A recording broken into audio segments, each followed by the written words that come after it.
तो रिपोर्ट आपने देखी किस तरीके से ये पाखंड बाबा अपने भ्रमजाल में लोगों को फंसाता था और किस तरीके से उसका ब्रेन वॉश करता था। लेकिन अभी भी सवाल ये कायम है कि आखिर बाबा कहां फरार है। लेकिन साथ ही साथ बाबा का जो मुख्य जिम्मेदार है उससे लेकर भी सवाल उठ रहे हैं, जिसकी तलाश जगह जगह पुलिस कर रही है। तो आखिर कौन है? देव प्रकाश मधुरकर की भूमिका की भी हम बात कर लेते हैं, क्योंकि पुलिस इसकी भी तलाश कर रही है। सरकारी विभाग में ये कर्मचारी है और अभी ये गायब है। सूरजपाल का कट्टर अनुयायी ये बताया जाता है, बाबा साकार का दाहिना हाथ यानी कि राइट हैंड, जिसे हर मैनेजमेंट की, बाबा की हर जानकारी रहती है।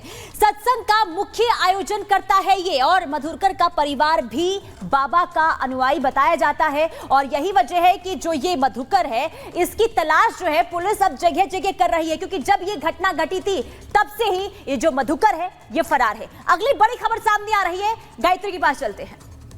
बिल्कुल, और सबसे बड़ा सवाल यही कि सूरजपाल का नंबर आखिरकार कब, और बड़ी खबर यह मिल रही है कि लगातार पुलिस की जो टीमें हैं सूरजपाल को संभावित ठिकानों पर तलाश रही हैं। और यह बताया जा रहा है कि लगातार कई जगहों पर यूपी के जिलों में रेड पड़ रही है और तलाशा जा रहा है सूरजपाल आखिरकार कहां छिपा हुआ है। सूरजपाल की तलाश में छापेमारी की कार्रवाई लगातार जारी है, क्योंकि बड़ा सवाल यह है कि सूरजपाल आखिरकार छुप क्यों रहा है। जिस तरीके का बड़ा हादसा हुआ, 121 लोगों की जान चली गई, उस पर यह बाबा सूरजपाल आखिरकार सामने क्यों नहीं आ रहा है। और इसी कड़ी में पुलिस इसकी धरपकड़ के लिए कई जिलों में खाक छान रही है। यह बताया जा रहा है कि पुलिस लगातार अलग अलग जगहों पर रेड कर रही है। पुलिस की कई टीमें यूपी समेत अलग अलग राज्यों में लगातार बाबा को तलाश रही है। लेकिन जो बड़ी जानकारी मिल रही है उसके मुताबिक यूपी के कई ऐसे जिले हैं जहां पर हो सकता है कि उसके ठिकाने हो, और उन संभावित ठिकानों पर भी कार्रवाई का सिलसिला बना हुआ है। देखिए, मोबाइल फोन सर्विलांस पर है, बाबा के कई ठिकानों पर इस वक्त रेड मारी जा रही है। और इसके अलावा ये कह सकते हैं कि रडार पर इस वक्त बाबा के ठिकाने हैं। और ज्यादा जानकारी आपको डिटेल में देते कि कहां पर छापेमारी की जा रही है, बाबा कहां पर छिपा है, तमाम सवाल खड़े होते हैं। सबसे पहले बात करेंगे उत्तर प्रदेश की। आपने देखा है यूपी के हाथरस में क्या हुआ, उसके बाद से उत्तर प्रदेश में लगातार छापेमारी अलग अलग जगहों पर चल रही है। देखिए, नोएडा की बात करें, नोएडा, कासगंज, आगरा, कानपुर, मैनपुरी, संभल, इसके अलावा ये भी आपको बता दें कि सिकंदराबाद में भी ये जानकारी हो सकता है इन जगहों पर बाबा छिपा हुआ हो। इसलिए लगातार जो हम देख रहे हैं कि टीम है वो छापेमारी कर रही है। इस वक्त पुलिस की एक दो नहीं बल्कि बहुत सारी टीम्स बनाई गई है जो इन सारी की सारी लोकेशंस पर जाकर के इस वक्त छापेमारी कर रही है, दबिश दे रही है कि इन सभी लोकेशन में कहीं ना कहीं बाबा छिपा हुआ हो सकता है। हालांकि आपने ये भी देखा जो सेवादार है उन पर भी लगातार एक्शन लिया जा रहा है, आयोजकों को भी ढूंढा जा रहा है। लेकिन इस वक्त जो तमाम जानकारी सामने आ रही है उसके जरिए हम आपको ये बता रहे हैं कि कहां पर छिपा हो सकता है बाबा। और इन जगहों पर लगातार इस वक्त हम देख रहे हैं कि एक्शन देखने को मिल रहा है। तो देखिए, जगह जगह तलाशी अभियान जारी है, लेकिन आखिर बाबा किस बिल में छिपा है इसका अब तक कुछ पता नहीं चल पाया है। लेकिन देखिए, इस हादसे को लेकर सियासत किस तरीके से हो रही है जरा ये भी जान लेते हैं। लगातार देखिए, पीड़ित परिवार से मुलाकात करने के लिए तमाम जो नेता हैं वो पहुंच रहे हैं। इसी कड़ी में आज राहुल गांधी भी अलीगढ़ पहुंचे थे पीड़ित परिवार से मुलाकात करने के लिए, न्याय का भरोसा दिया गया। लेकिन साथ ही साथ सपा नेताओं की तरफ से जो बयान सामने आया है वो भी हैरान कर देने वाला है। सपा नेता ये कह रहे हैं कि बाबा निर्दोष हैं। रिपोर्ट देखिए।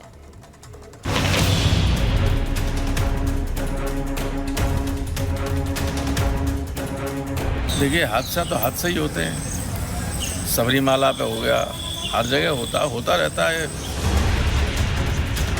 प्रवचन कर रहा है तो उसकी बात सुनने में क्या दिक्कत है? मैं डंके की चोट कहना चाहता हूँ, इसमें भोले बाबा शामिल नहीं है। हमारी बस ये की मांग है, पहले उसे बाबा को पकड़ें और उनके लिए सजा दें। राज्य सरकार इस पूरी घटना की तह में जाएगा, ये हादसा है या साजिश। फरार बाबा, 123 मौतें और अब सियासत। हाथरस में हुए हादसे को 3 दिन बीत चुके हैं, बाबा गायब है। पुलिस की टीम लगातार तलाश में छापेमारी कर रही है। इस बीच मौत पर राजनीति का नया चैप्टर शुरू हो गया है। पीड़ितों के घावों पर मरहम लगाने के नाम पर सियासत तेज हो गई है। मौत पर वार पलटवार का दौर तो पहले से ही जारी था। अब नेता खुद पीड़ितों से मिलकर ढांढस बंधा रहे हैं। कांग्रेस नेता राहुल गांधी ने आज अलीगढ़ के पिलखना गाँव पहुँचकर पीड़ितों से मुलाकात की। हादसे में अपनों को खो चुके लोगों को मदद का भरोसा दिया। कहा कि इस मुद्दे को सदन में उठाएंगे, न्याय दिलाएंगे। परिवार वालों से मेरी पर्सनल बात हुई जी, उनके परिवार के बारे में जी, उनके बच्चों के बारे में, माता के बारे में, वो कैसे थे, क्या करते थे, तो वैसी बात हुई। उन्होंने कहा कि प्रशासन की कमी है, उन्होंने कहा कि जो अरेंजमेंट वहाँ पुलिस का होना चाहिए था वो नहीं था, ठीक है। बट बहुत दुख में है, शॉक में है। पॉलिटिकल टूरिज्म के इतर पीड़ित परिवार के लोग बाबा पर एक्शन की मांग कर रहे हैं। कह रहे हैं कि बाबा के खिलाफ सख्त एक्शन होना चाहिए। बाबा इतना ही चमत्कारी होता तो छुप कर नहीं बैठता। अंधविश्वास है, सब नाटक है। नहीं, चमत्कारी नहीं है, ढोंगी बाबा है। हमारी बस एक ही मांग है, पहले उसे बाबा को पकड़ें और उनके लिए सजा दें। जो भी सरकार सजा देगी वो सजा मिलनी चाहिए उसे। अंधविश्वास है, सब ढोंग पाखंड है। चमत्कारी होते तो कम से कम अपने भक्तों का कष्ट दूर करने तो आते, लेकिन वो तो छिपके बैठ गए ना। एक तरफ लोग जांच की मांग कर रहे हैं, राहुल न्याय दिलाने का भरोसा दे रहे हैं, लेकिन वहीं कांग्रेस के साथ ही समाजवादी पार्टी के सांसद सूरजपाल के समर्थन में खुलकर मैदान में कूद पड़े हैं। सपा के राज्यसभा सांसद रामजी लाल सुमन ने डंके की चोट पर कहा है कि नारायण सरकार हरि निर्दोष है। और कुल मिलाकर के पूरी तरह से प्रशासन दोषी है। जो लोग इसके लिए दोषी हैं उनके खिलाफ कठोर कार्रवाई होनी चाहिए। कोई प्रवचन कर रहा है तो उसकी बात सुनने में क्या दिक्कत है? मैं डंके की चोट कहना चाहता हूँ, इसमें भोले बाबा शामिल नहीं है। पूरी जिम्मेदारी प्रशासन की।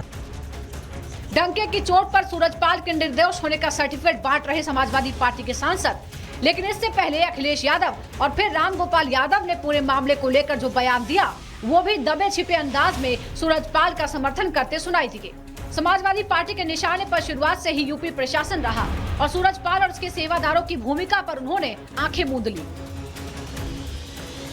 दुखद ये है कि ऐसी घटना हुई है जिसमें बड़े पैमाने पर लोगों की जान गई है। ये पूरी तरीके से जिम्मेदारी प्रशासन और सरकार की रही। प्रशासन की जानकारी में या उनको जानकारी में ये आना चाहिए था। देखिए, हादसा तो हादसा ही होते हैं। सबरीमाला पे हो गया, हर जगह होता रहता है। जब कई बार ऐसी स्थिति बन जाती है, ज़्यादा भीड़ हो गई, आस्था इतनी थी भोले बाबा से लोगों को, इतने बड़े पैमाने पर भीड़ हो गई। यही फर्क होता है राजनीति और हकीकत पे। एक तरफ जहां राहुल गांधी न्याय दिलाने की बात करते हैं तो वहीं समाजवादी पार्टी के नेता उसी पाखंडी बाबा का समर्थन करते हैं जो अब तक गायब है। उसी बाबा को निर्दोष बताते हैं जिसका हादसे के बाद से अब तक कुछ पता नहीं चला। तो अब आप खुद ही समझ लीजिए कि न्याय दिलाने के नाम पर, पीड़ितों के साथ खड़े होने के नाम पर कितना दिखावा किया जा रहा है।